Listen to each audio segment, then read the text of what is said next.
Olá! A partir de agora você fica por dentro das principais notícias da semana na Câmara Municipal. Um projeto de lei propõe horário para fechamento de bares e restaurantes de Goiânia. O assunto só começou a ser debatido e já provoca polêmica. Se depender de um projeto que começa a tramitar na Câmara Municipal, os bares de Goiânia poderão ter que fechar às 11 da noite. É o que propõe o vereador Paulo da Farmácia, que argumenta questões de segurança para propor que bares, restaurantes e estabelecimentos similares tenham horário fixo para fechar as portas. Em outras cidades que foi implementada essa lei, como Diadema e São Paulo, a criminalidade lá abaixou 300%. Morria por ano lá assassinatos, as pessoas morriam em média de mais de 200. Hoje, depois de que foi implementada a lei, baixou para menos de 50 pessoas que morrem por mês. Então, acho que é um debate que a gente tem que debater. Eu sei que é um projeto polêmico, que tem... vai mexer, mas a gente quer exatamente chamar a sociedade para estar discutindo, os donos de bares, restaurantes, o policiamento, né, a própria Câmara, para a gente estar fazendo audiência, para estar discutindo, porque realmente a gente tem que fazer alguma coisa para diminuir a criminalidade em Goiânia. O representante do Sindicato dos Garçons já se manifesta contra o projeto. Eu acho isso um absurdo. Goiânia é uma cidade praticamente que vive do turismo, de bares e restaurantes. Goiânia não tem opção de lazer a não ser frequentar bares, restaurantes. É uma forma de graticular com as suas famílias. Então, eu acho isso uma bobagem, porque se falar que segurança é por conta de bares e restaurantes, é uma bobagem, porque tudo acontece na madrugada e fora dos bares e restaurantes. Novas informações sobre a situação financeira do município foram repassadas aos vereadores pelo prefeito. Paulo Garcia disse estar confiante no reequilíbrio das contas públicas. O prefeito de Goiânia compareceu à Câmara Municipal para mais uma prestação obrigatória de contas.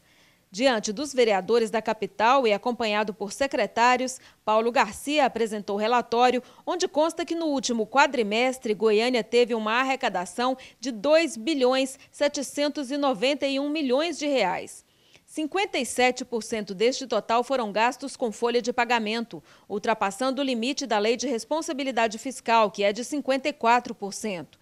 O déficit mensal foi de 34 milhões e a Prefeitura tem a receber de dívidas vencidas 467 milhões de reais. O prefeito respondeu a perguntas dos vereadores sobre vários assuntos, entre eles o aumento do IPTU para o ano que vem, que segundo um jornal local pode chegar a 300%. Paulo Garcia não confirmou. Eu não tenho como fazer nenhuma manifestação, uma vez que, apesar de ter sido veiculado por um veículo de comunicação no dia de hoje na cidade de Goiânia, dados relativos à atualização da planta de valores, esse trabalho não está concluído e nem entregue a mim foi ainda. Então eu não seria precipitado de fazer nenhuma afirmação que pode não ser verdadeira. Sobre a situação geral das finanças da Prefeitura, Paulo Garcia avalia positivamente. Nós estamos numa fase de entrega de obras, de retomada de obras. Eu vejo como muito alvissareiro os próximos tempos que haveremos de viver na administração da cidade de Goiânia. Em memória do candidato à presidência da República, Eduardo Campos, o presidente da Câmara, Clécio Alves, decretou 3 dias de luto oficial. As sessões especiais e solenes foram suspensas e as bandeiras colocadas a meio mastro. Vereadores ficaram consternados com a morte trágica de Eduardo Campos durante a queda do avião em que ele estava em Santos, interior paulista. Ao todo, 7 pessoas morreram. A sessão desta quinta-feira na Câmara Municipal foi encerrada logo depois de aberta, em sinal de luto pela morte do candidato à presidência pelo PSB, Eduardo Campos. Elias Vaz, que pertence ao mesmo partido, comentou o trágico acidente. O Brasil perdeu, né? Não foi só, eu acho que a coligação da rede com o PSB, mas eu acho que o Brasil perdeu a unanimidade que o Eduardo Campos era uma renovação concreta na política brasileira, né? Um projeto que estava se construindo. Era um projeto que procurava romper com esse dualismo que se criou no Brasil entre PSDB e PT. Então, acho que isso afetou muito, né? Eu acho que é uma proposta nova, é lamentável, né? Eu acho que esse momento é um momento de dor, um momento de consternação. E a gente espera que os familiares, né, os entes queridos do Eduardo e das outras pessoas que foram vítimas dessa tragédia possam superar, ter força para superar essa situação tão difícil. Existe uma tendência natural, ao meu ver, da Marina assumir essa situação, até porque a Marina teve nas últimas eleições 20 milhões de votos, né? Então é natural que o nome dela, que é a vice, seria a vice hoje do Eduardo, seria natural que ela assumisse essa situação de candidata. Mas ainda é uma questão que está mais na especulação, ainda resta saber se a Marina vai aceitar uma situação como essa. Eu conheço a Marina é muito emocional, tenho certeza que nesse momento ela deve estar muito abalada e eu não tenho convicção se a Marina, por exemplo, aceitaria, não sei como é que seria isso na cabeça dela. Então ainda é uma expectativa, apesar de ser natural, mas é preciso ainda um aspecto do ser humano em si, né? Como a Marina entenderia esse momento agora. E o vereador Elias Vaz também apresentou um requerimento em que pede à Prefeitura a realização de audiências públicas sobre um tema controverso, a revisão dos valores de IPTU e ITU em Goiânia. É uma preocupação que nós temos porque a questão do imposto é um problema que afeta todo mundo. E eu acho que aqui não pode haver um debate só entre a Câmara e a Prefeitura. Eu acho que é preciso que quem vai pagar a conta, que é a sociedade, seja ouvida. Então a minha proposta aqui é até para dar transparência para esse processo, seja ele qual for, né, para que a sociedade possa acompanhar de perto essa votação. Durante 2 dias foi realizado na Câmara o seminário A Cidade que Queremos. Entre os assuntos debatidos ganhou destaque a elaboração de leis voltadas ao ordenamento das cidades. O seminário foi organizado pelo Conselho de Arquitetura e a vereadora Cristina Lopes e reuniu estudantes, arquitetos e outros especialistas em urbanismo. Só no caso de Goiânia, 60 projetos de lei em tramitação na Câmara de Vereadores se relacionam ao ordenamento urbano, incluindo ocupação do solo, destino de resíduos sólidos, preservação de bacias hidrográficas e infraestrutura de transportes.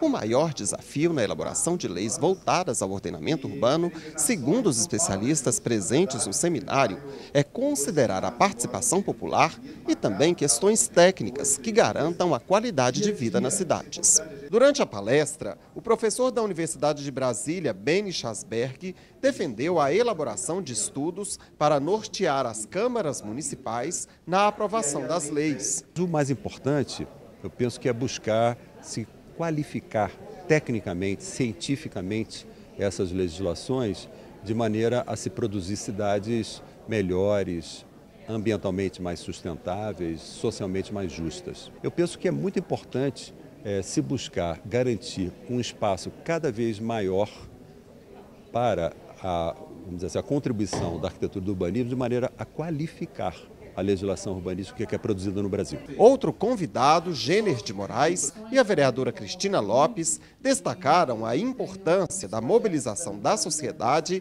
junto aos parlamentos para que sejam respeitados os interesses coletivos. É justa e legal a participação da população, das pessoas, das associações, dos interessados na formulação das leis. Isso está na Constituição. É justa e legal, mas é preciso que a população se organize e faça.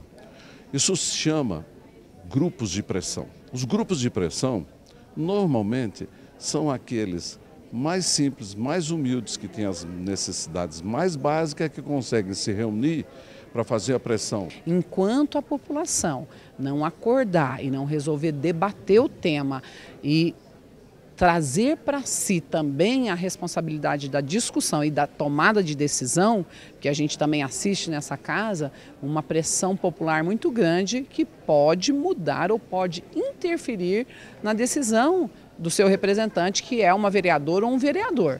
Então essa participação da comunidade também é urgente e necessária. O representante do governo do estado explicou como a intervenção do poder público precisa considerar as demandas da sociedade.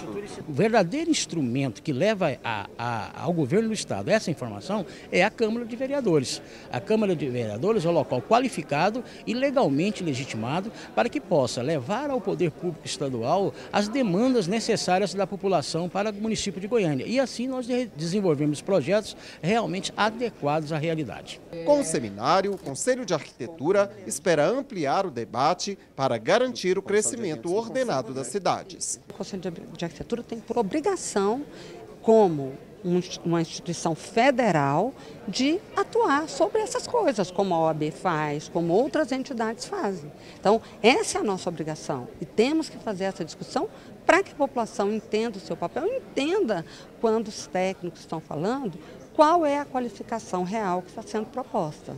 E até assessorar, sim, ao Legislativo e ao Executivo para que os projetos sejam melhores.